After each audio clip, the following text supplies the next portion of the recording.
शीतल पेय पदार्थों में हेनरी के नियम के अनुप्रयोग चल रहे थे। अनुप्रयोग नंबर 1 है, ये कल का अधूरा टॉपिक है जो पूरा कर रहे हैं हम। हाँ। शीतल पेय पदार्थों में गैस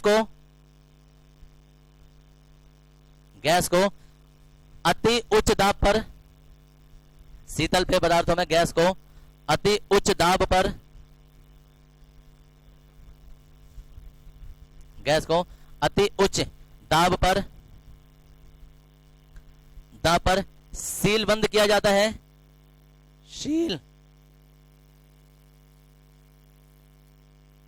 सील्ड जो कर देते हैं, ऊपर से ढक्कन लगा देते हैं, सील्ड बंद। तो तुम्हें डैनी लगाना है, बहु नहीं लिखना है तुम्हें तो सील लिखना है। सील बंद किया जाता है,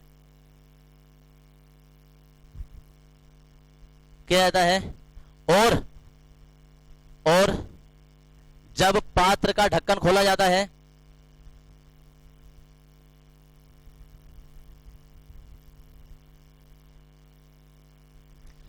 जहां तुमने एक लाइन लिखी है ना, थोड़ा सा करेक्शन करना जरा। शीतल पेय पदार्थों में गैस को, तो जहां गैस लिखा ना, गैस से पहले लिखते हैं CO2 गैस को, CO2 मतलब कार्बन डाइऑक्साइड भरी जाती है, तो CO2 लिख देना। CO2 गैस को अति उच्च दाब पर, हाँ छोटा सा करेक्शन कर दो, CO2 गैस को अति उच्च दाब पर सील बंद किया जाता है, और जब पात्र का ढक्कन खोला जाता है तो CO2 गैस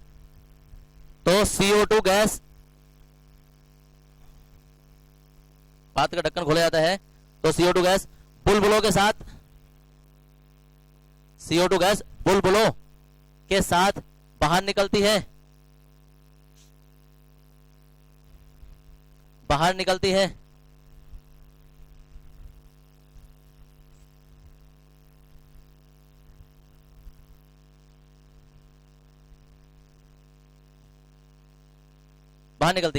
दूसरा लिख देंगे, इसका पॉइंट दूसरा वाला क्या था, गोताखोरी में,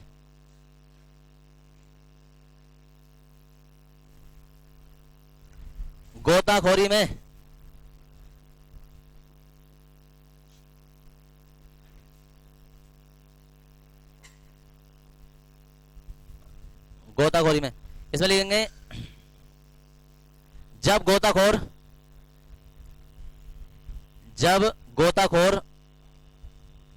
जैसा कुछ रहेगा छोटी मोटी लाइनें छोड़ देना। जब गोताखोर समुद्र की गहराई में जाते हैं, जब गोताखोर समुद्र की गहराई में जाते हैं तो द्रव का दाब बढ़ने के कारण, द्रव का दाब बढ़ने के कारण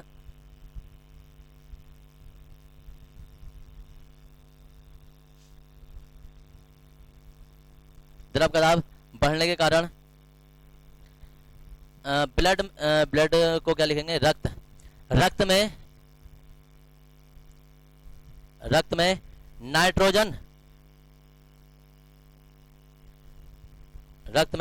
नाइट्रोजन की विलेयता बढ़ने लगती है,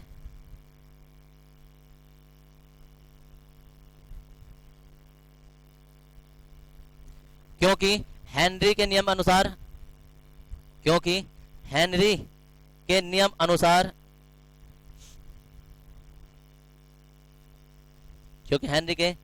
अनुसार दाब बढ़ने पर विलेयता बढ़ती है, दाब बढ़ने पर विलेयता बढ़ती है।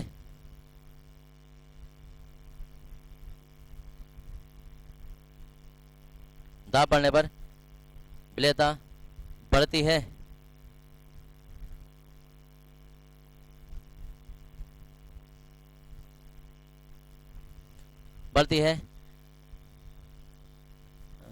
बोले क्या ना, नाइट्रोजन, हम तो फुल स्टॉप लगा लिखेंगे।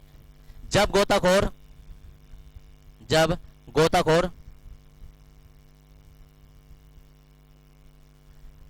वायुमंडल दाब में आते हैं,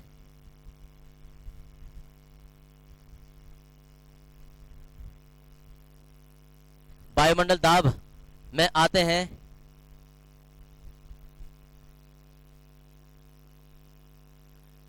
तो उनके रक्त स्राव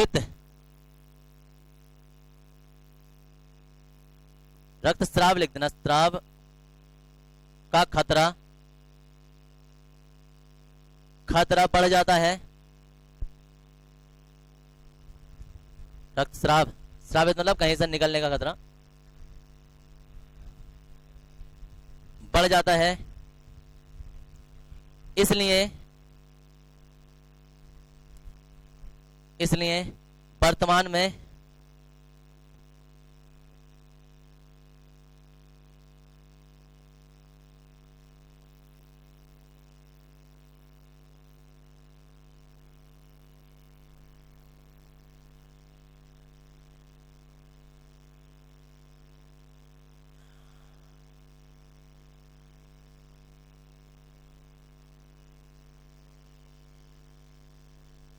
इसलिए वर्तमान में गोताखोर हीलियम इतने परसेंट, ये ऑक्सीजन इतने परसेंट और नाइट्रोजन इतने परसेंट का मिश्रण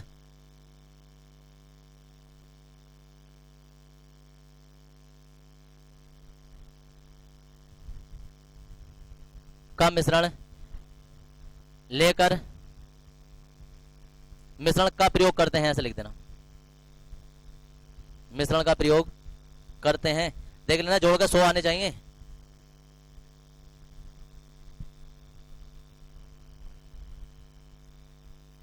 हाँ, मिश्रण का प्रयोग करते हैं, हो गया, मिश्रण का प्रयोग करते हैं। इसका तीसरा पॉइंट लिखेंगे, पर्वतों वाला। बहुत सारे लोग पर्वतों पर जाके सोचते हैं कि हमें उल्टी आ रही है, हमें चक्कर आ रहे हैं, हमें ये आ रहे हैं, हमें वो आ रहे हैं। नहीं आ रही है यहाँ, इसमें कैश वैन क्या काम करेगा वहां, देखते हैं। चलो फिलहाल अभी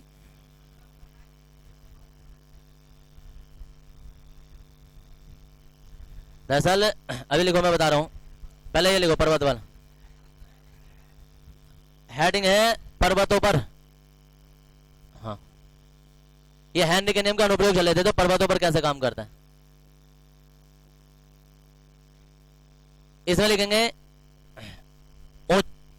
ऊंचाई पर जाने पर, ऊंचाई पर, हेडिंग में लिखेंगे ऊंचाई पर जाने पर, ऊंचाई पर जाने पर वायुमंडल दाब कम होता है। ऊंचाई पर जाने पर वायुमंडल दाब कम होता है, कम होता है, जिस कारण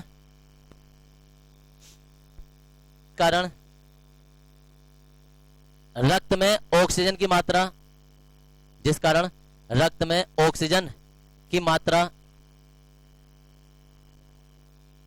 रक्त में ऑक्सीजन की मात्रा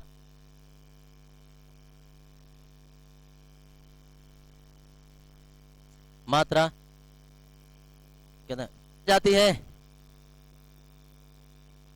रक्त में ऑक्सीजन की मात्रा जाती है,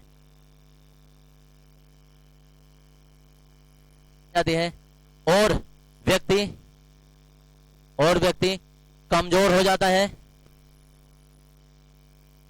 व्यक्ति कमजोर हो जाता है,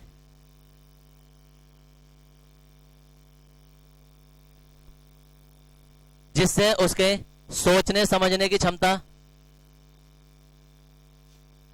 उसके सोचने समझने की क्षमता,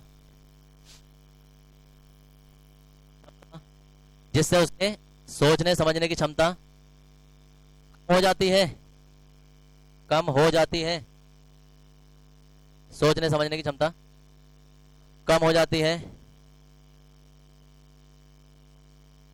और इस बीमारी को क्या कहते हैं,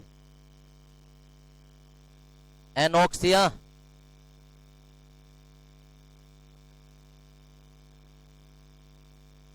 एक बीमारी थी फोसीजा, उसमें क्या होता है, हड्डियां गलने लगती हैं, वो अभी बाद में पढ़ेंगे। एनोक्सिया, इस बीमारी को एनोक्सिया कहते हैं। हो गया जी। अब दरअसल सब कुछ अच्छा चल रहा है, हेनरी साहब बहुत अच्छा काम कर रहे हैं, लेकिन उसकी भी सीमाएं हैं थोड़ी सी, तो लिख देंगे हेनरी की सीमाएं।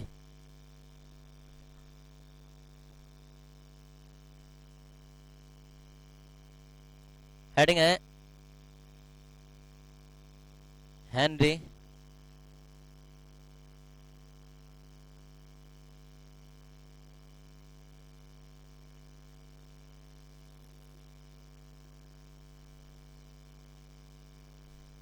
हेनरी के नियम की सीमाएं।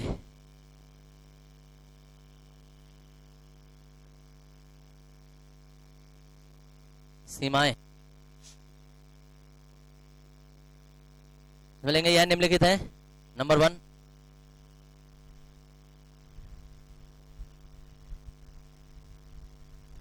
1,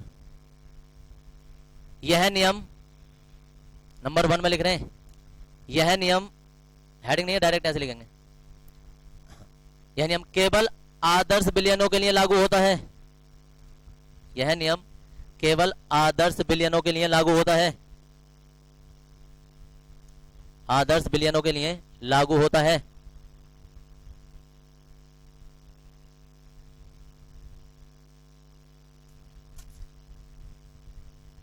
नंबर नेक्स्ट,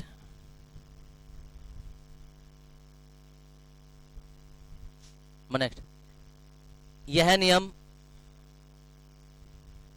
आदर्श बिलियनों के लिए लागू होता है। अभी आदर्श बिलियन के बारे में इसके जस्ट 2-3 टॉपिक बाद पढ़ेंगे, इसी चैप्टर में आएगा। आदर्श बिलियन क्या होते हैं? वे बिलियन जो राउल्ट के नियम का पालन करते हैं वो आदर्श बिलियन कहलाते हैं। अब बात आती है राउल्ट कौन है, तो राउल्ट भी है, जैसे न्यूटन है, जैसे कूलॉम है, ऐसा राउल्ट भी है।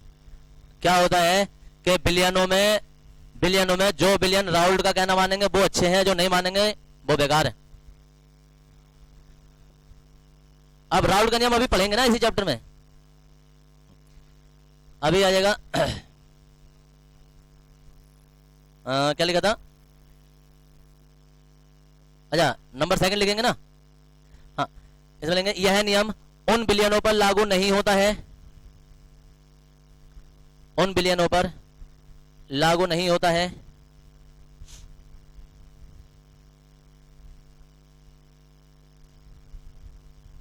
जिसमें विलय तथा विलायक परस्पर रासायनिक अभिक्रिया करते हैं, परस्पर रासायनिक अभिक्रिया करते हैं, रासायनिक अभिक्रिया करते हैं। नंबर लास्ट,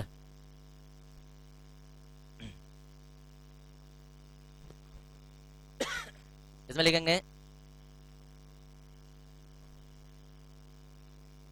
यह नियम निम्न दाब तथा उच्च ताप पर लागू होता है। यह नियम निम्न दाब तथा उच्च ताप पर लागू होता है। निम्न दाब तथा उच्च ताप पर लागू होता है।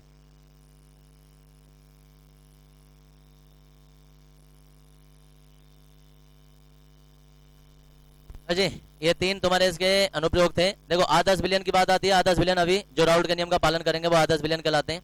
अब राउल्ट का नियम भी अपने आप में होता है कि 5 दाब में अपेक्षित अपनमन जो होता है वो विलय के मोल प्रभाष के बराबर होता है। राउल्ट का नियम होता है। अभी आगे पर चलेंगे, इसका विस्तार से आर्टिकल भी सिद्ध करेंगे हम। ये P माइनस पी, ये P0 minus P upon P0 ये आता है। तो राउल्ट के नियम का जो पालन करते हैं वो आदर्श बिलियन, तो ये नियम जो है वो आदर्श बिलियनों पर लागू होता है। दूसरा के पता चला कि एक हमारे पास विलायक है, दूसरा विलय है। अब ये बिलियन तब बनाते हैं जब ये आपस में घुले रहें, क्रिया ना करें। अब अगर जो ये रासायनिक क्रिया कर गए आपस में तो एक नई चीज बना लेंगे। जैसे कि हमारे पास HCl है और NaOH है, ये कभी बिलियन नहीं बनाएंगे, ये बिलियन नहीं बनाएंगे। जैसे इन दोनों को एक दूसरे के निकट रहेंगे, फटाक से क्रिया करके लबड़ बना देंगे, ये एक नई चीज बना देंगे। जबकि बिलियन में क्या होना चाहिए? बिलियन में ये होना चाहिए कि नई चीज ना बनाए, ये दोनों घटक अलग अलग रहे, जब चाहे हम इन्हें अलग कर ले। इसमें फिर अलग नहीं करेंगे, इसमें तो एक नई चीज क्या बना देंगे? NaCl बना देंगे, जिससे कि वापस ये बनाना और दूसरे प्रोसेस होते हैं।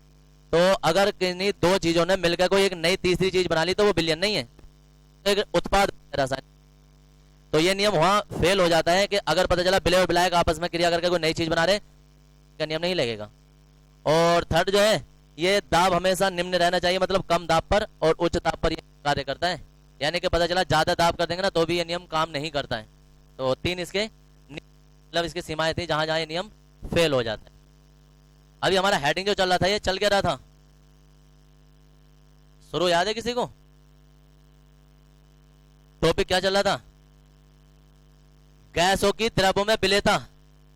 अब हम गैस है, ध्यान से सोचने जरा, हम गैस है जो ना गैस है वो द्रव के अंदर डाल लेते हैं अब तक। अब हम क्या है, अब हम ठोस चीजें डालेंगे।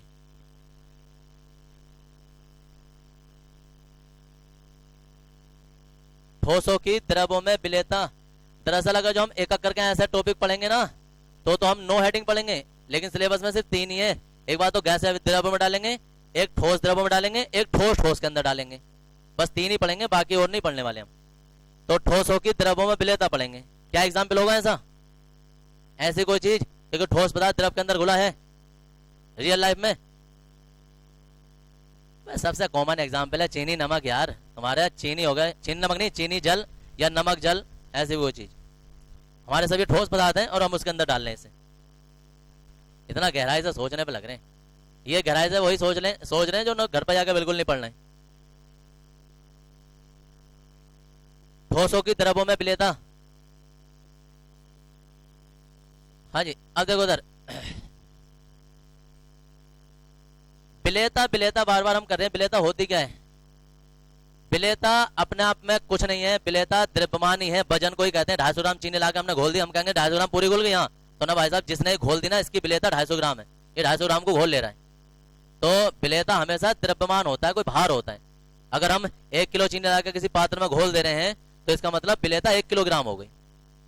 अगर आधा किलो घोल पा रहे हैं तो आधा किलो। तो विलेयता जो होती है ना वो द्रव्यमान ही होता है। ये मत सोचना विलेयता कोई और चीज होती होगी।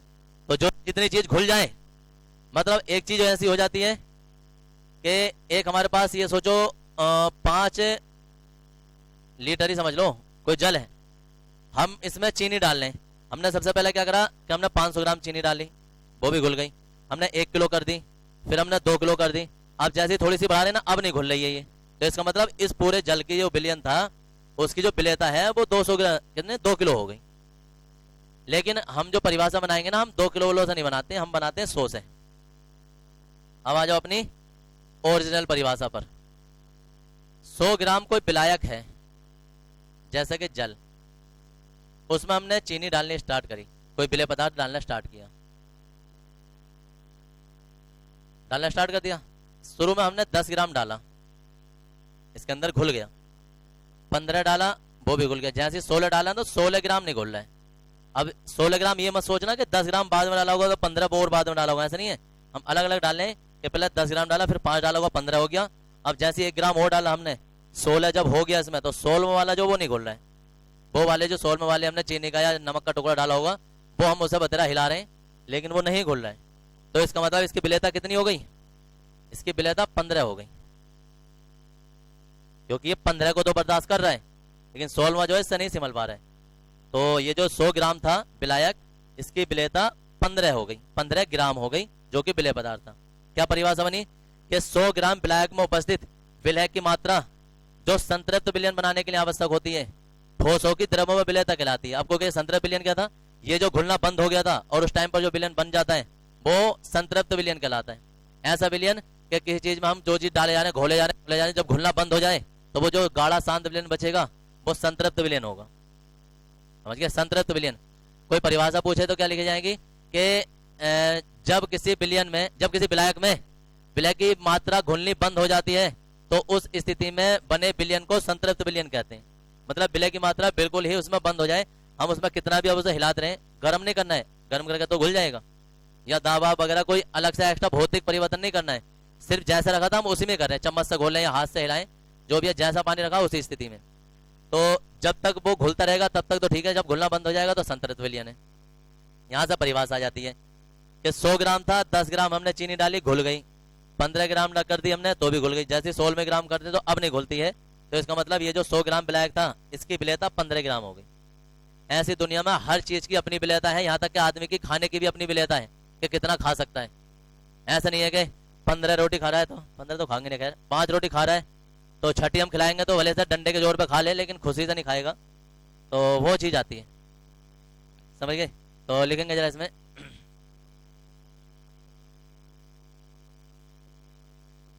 हाँ, इसमें लिखेंगे 100 ग्राम विलायक, 100 ग्राम विलायक जैसे जल 100 ग्राम विलायक में उपस्थित विलय की मात्रा, 100 ग्राम विलायक में उपस्थित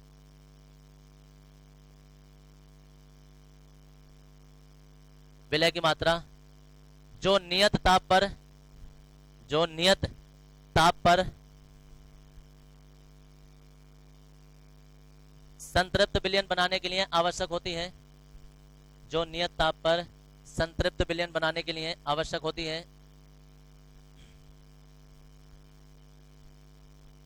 ठोसों की द्रवों में विलेयता कहलाती है।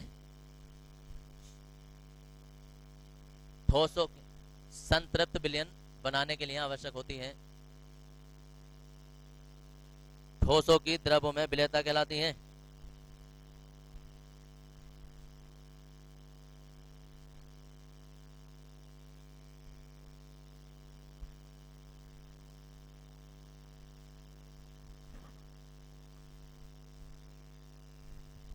कहला दीजिए। अब इसके बाद जो है अगला हेडिंग लिखेंगे इसी का। क्या आता है हेडिंग अगला?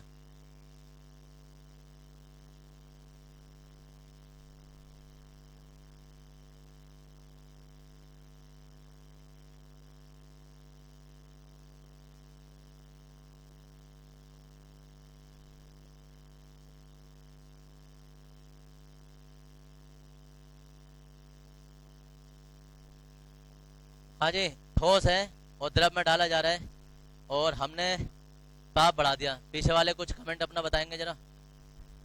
विलेयता घटेगी या बढ़ेगी ताप बढ़ाने पर? घटेगी। हाँ, ताप बढ़ाने पर। दोनों आंसर हैं, घटेगी तो क्यों घटेगी और बढ़ेगी तो क्यों बढ़ेगी। थोड़ा बहुत तो मिलता जुलता कुछ पता तो होना चाहिए कि क्यों घटेगी क्यों बढ़ेगी। हाँ जी, पीछे कुछ हो आ गए। घटेगी बढ़ेगी? बढ़ेगी। अच्छा, कोई थोड़ा सा ऐसी एक नॉर्मल सी बात है, थोड़ा सा अपना अपना थोड़ा आइडिया बताना कि क्यों बढ़ेगी। चलो मैं बता रहा हूँ, बढ़ेगी। अरे सीधी सी बात है, सबने देखा चीनी वगैरह जो भी हम चाय बनाते हैं, जो भी दूध वगैरह या जो पानी डालते हैं उसमें हम चीनी डालते हैं, गर्म करने रख देते हैं। कभी सोचा नहीं सिल्ली पर रख के चाय क्यों नहीं बनाते हम? बर्फ की सिल्ली हो, ठंडा करके फ्रिज में रख के चाय क्यों नहीं बनाते? साइंस है, उल्टे सीधे काम करने आने चाहिए ना, क्योंकि दुनिया हमेशा उल्टे सीधे कामों से बदली जाती है, पागलों से बदली जाती है। अबे ये तो हर कोई कर रहा है कि आग के ऊपर रखा, दूध वगैरह डाला, चाय की पत्ती डाली, जो भी डाला, और वो चाय बन गई और पी भी ली, डकार गया आराम से पूरी, पता भी नहीं चला क्या हुआ क्या नहीं हुआ। अब सोचना ये था कि ये उस पर क्यों बनी आग पे, क्योंकि दो चीजें होती हैं, या तो कोई चीज ठंडा होने पर होती है, या जो कोई चीज गर्म होने पर होती है, या कोई चीज नॉर्मली घोलने पर हो जाती है, जो हमारे जैसा वातावरण का टेम्परेचर है। तो जो हम गैस चूल्हे पर रख के चाय बना रहे हैं या किसी आग पर रख के चाय बना रहे हैं, चाय बन जा रही है, फ्रिज में रख के वो चाय क्यों नहीं बन जा रही है? ये वाली बात जो भी किसी के दिमाग में आ रहा है, कोई चाह रहा है वो बताओ। और ये वाली बात यहाँ तक रहने दें, घर जाकर मम्मी से मत पूछना, वरना बेलन हो ही रहता है, समझ गए ना। मैं बताऊं तुझे देख चाय कैसे बने है, तो इसलिए ऐसे उल्टे थे साइंस के सवाल घर मत पूछना, क्योंकि उन्हें सीधा यही पता है कि ये नमक वो ये जो भी है ये पानी है, ये दूध है, और इसमें चाय की पत्ती चीनी वगैरह डालनी है और चाय बन जानी है। और तुम उनसे जाकर पूछने लगो कि आओ मैं तुम्हें हैंडी का नियम बताऊं, तो उनके अपने अलग नियम होते हैं, वो हैंडी भी फेल हो जाता है वहां के, समझ गए। उनके नियम होते हैं, बेलन चिमटा फुकनी जो भी हाथ लगे वो अलग नियम है। हाँ जी, पीछे से क्वेश्चन पूछ रहे हैं। हाँ हाँ, क्या करते हैं?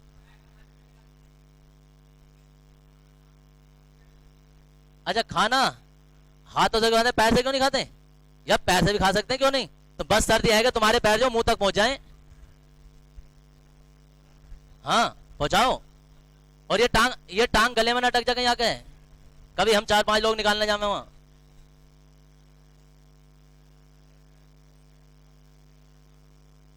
अब इधर साइंटिफिक सवाल पूछने के लिए बोला था, तुम कहोगे ये वाला काम उससे क्यों नहीं करते। अब तुम कहोगे भाई साहब हम चारा क्यों नहीं खाते हैं, थोड़ तो चारा खाते हैं, हम नहीं खाते हैं, हम खल क्यों नहीं खाते, तो ये सवाल थोड़ा हो गए। अब चाइना में चले आओ, इतनी सारी बीमारी फैली पड़ी है, कोरोना किस लिए फैली पड़ी है? वो कहते हैं चिमगादड़ वगैरह खा रहे हैं वो लोग, मजे से दबा के खा रहे हैं और मार्केट में खूब महंगी।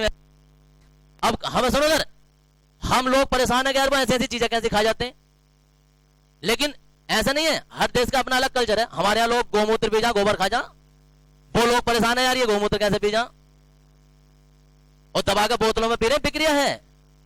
दूध से महंगा गोमूत्र बिक रहा है, पतंजलि का ले लो जाके। तो हर दुनिया में अलग कल्चर है, हर देश में अलग है।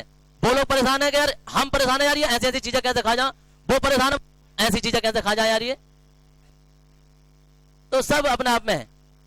फिलहाल चलो जो भी है, साइंस की बात है तो थोड़ी साइंस पे हम चर्चा कर रहे थे, और चर्चा हमारी ये है कि अगर हमने फ्रिज में वो चीज रख दी, चीनी जो है, कोई सी भी चीज पता घुलती कब है, कोई सी भी चीज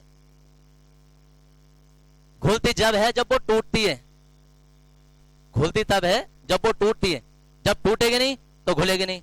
फ्रिज में रखने पर क्या होता है, जब ताप हम घटाते हैं तो अणुओं की गतिज ऊर्जा हो जाती है ना, वो बहुत मंद हो जाती है, कम हो जाती है, खत्म ही हो जाती है लगभग, जिस कारण अंतराण्विक जो आकर्षण बल है ना और मजबूत हो जाते हैं, हिलते भी नहीं है वो।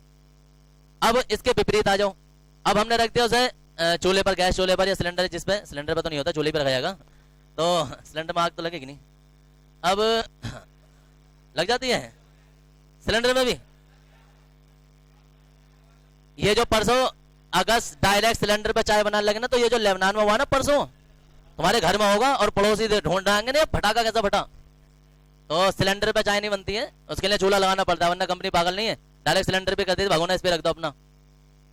तो मैं भगोने कर पता नहीं किचन विचन कहाँ गया, तो इसलिए नहीं है। अब सुनो इधर, जब हम उसे गर्म करते हैं तो उनके मध्य जो अंतराण्विक आकर्षण बल होते हैं, बल क्या होते हैं, वो ब्रेक हो जाते हैं, टूट जाते हैं। अब फिर इनके मध्य जो होगा आपस में ये भी टूटेंगे, फिर और टूटेंगे, टूटे जितने ज्यादा बंद टूटते रहते हैं तो वो उसके अंदर जल के अंदर विलीन होते रहते हैं, जिस कारण हमारी चीनी घुल जाती है। जब चीनी घुल गई तो कहते हैं अब इसमें ये डाल दो, वो डाल दो, जो जो चीजें डालते रहेंगे, गर्म होने पर सबके बंद टूटते रहते हैं, वो उसके अंदर विलीन होती रहती है और चाय बनकर रेडी हो जाती है। नेट पर भी आते, गूगल सर्च कर लो अपना। हम सिर्फ कॉन्सेप्ट के लिए बता रहे हैं कि विलय कैसे होते हैं, विलय कैसे होते हैं। अगर समान प्रजाति कोई से भी हो, चाहे ध्रुवी हो या अध्रुवी हो, तो वो शीघ्रता से घुल जाएंगे। अगर असमान होंगे, विलय अलग होगा, विलय अलग होगा, तो उनकी विलयता कम हो जाएगी। हम सिर्फ विलयता की प्रभावित करने वाले कारक पढ़ रहे हैं। और उसमें भी अभी जैसे बहुत सारे लोग कह रहे हैं ना अल्कोहल और जल ले लें, तो दरअसल उन्होंने जो बिलियन बदल दिया, हमारे हेडिंग से अलग चले गए। हेडिंग क्या हमारा हेडिंग है ठोस द्रव के अंदर डाले जा रहे हैं, और वहां जो है वो द्रव डाले जा रहे हैं, उनकी परिभाषा कुछ और है। अब आ जाते हैं गैस, तो गैसों की परिभाषा अपनी अलग होती है। हाँ, चीनी जल है तो वो घुल जाएंगे उसमें, दोनों ध्रुवी आ जाते हैं, अध्रुवी हो जाते हैं दोनों, क्योंकि चीनी का फॉर्मूला जो होता है ना, इस पर आवेश कहां है, ये अपने आप में कुल उदासीन अणु है, उदासीन अणु है, तो ध्रुवी के काम करता है, अध्रुवी के भांति कार्य करता है। यहां तक हो गया, लिखेंगे इसमें जरा, जब विलय तथा विलायक, जब विलय तथा विलायक की प्रकृति, जब विलय तथा विलायक की प्रकृति समान होती है,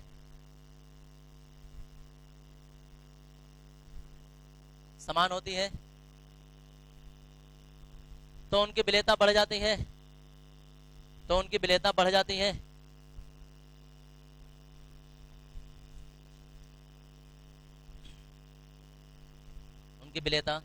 बढ़ जाती है। अर्थात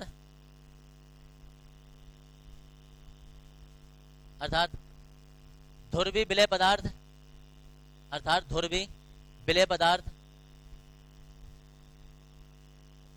ध्रुवी विलायकों जैसे अल्कोहल ईथर,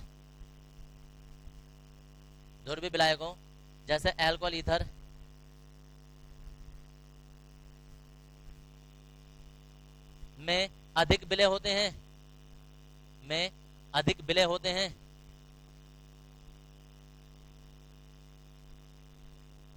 विलय होते हैं।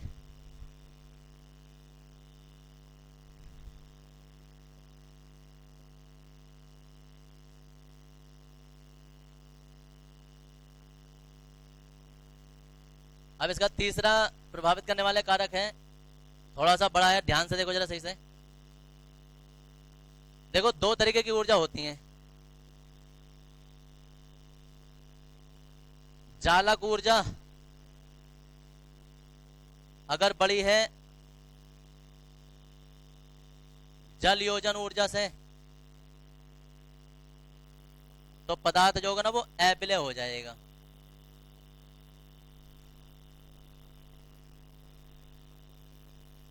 और चालक ऊर्जा छोटी है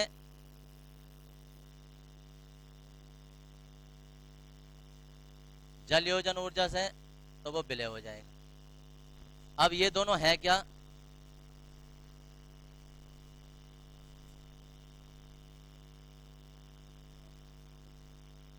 चालक ऊर्जा। और चालक ऊर्जा क्या होती है कि विलय के 1 ग्राम प्रति मोल को वियोजित करने में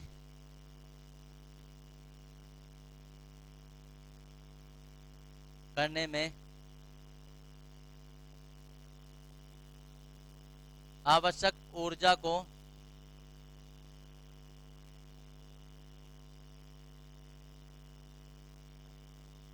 चालक ऊर्जा कहते हैं। यह क्रिया ऊष्मा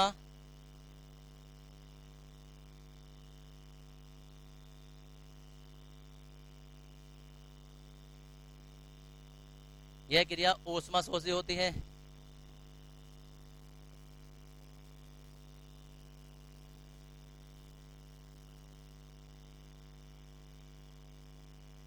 वियोजित आयनों को जल में विलीन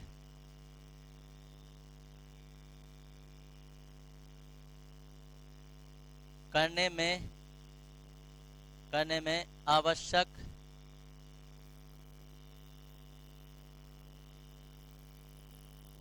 ऊष्मा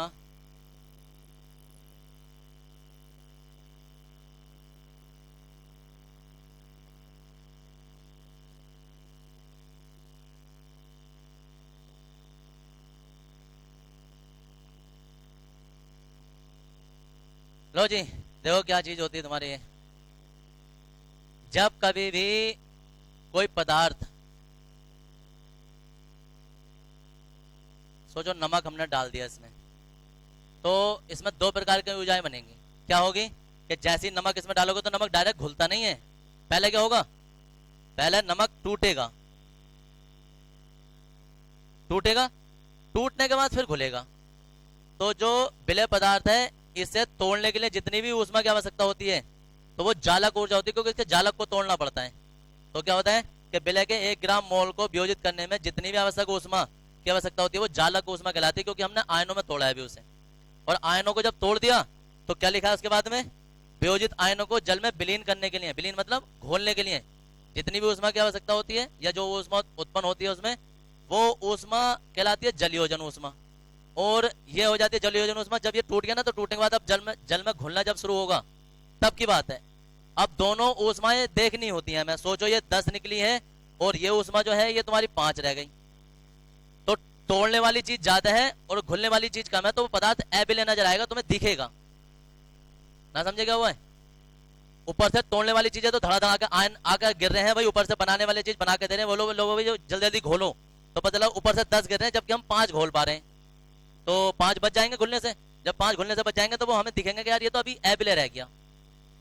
अब हो ऐसा कि यहाँ नीचे 10 लोग काम कर रहे हैं, यहाँ ज्यादा लोग काम कर रहे हैं या कम कर रहे हैं। अब वहां से 5 आयन आ रहे हैं, लेकिन नीचे हम 10 घोलने की पावर रखते हैं। ये ऊर्जा 10 है जल योजन ऊर्जा, ऊपर 5 है, तो क्या हो रहा है? जल योजन ऊर्जा का मान ज्यादा हो रहा है, चालक ऊर्जा का मान कम हो रहा है। तो पदार्थ क्या होगा? इतना आ भी ना रहा, उससे पहले घुल जा रहा है। ऊपर से इतना बनकर आएगा भी नहीं, नीचे उतना घुल जा रहा है। तो क्या बन गया? ये अगर चालक ऊर्जा ज्यादा हो गई, तोड़ने वाले ज्यादा हो गए जोड़ने वालों से, जो घोलने वाले, तो वो अविलय नजर आएगा। लेकिन घोलने वाले ज्यादा लोग बैठे हैं और तोड़ने वाले कम बैठे हैं, तो वो विलय हो जाएगा, वो तो टूटने से पहले घुल जाएगा उसमें। तो 2 कंडीशन होती हैं कि चालक ऊर्जा और जल योजन ऊर्जा का भी प्रभाव पड़ता है। तो हेडिंग क्या बनेगा हमारा? तीसरा हेडिंग बनेगा, यहां से जो तुम तीसरा हेडिंग बनाओगे प्रभावित करने वाले कारकों में चालक ऊर्जा तथा जलयोजन ऊर्जा का प्रभाव, और उसमें ये सब उतार दोगे ऐसे, चालक ऊर्जा तथा जलयोजन ऊर्जा का प्रभाव, तीसरा हेडिंग बनाओगे तुम प्रभावित करने वाले कारकों में। लिखो जल्दी।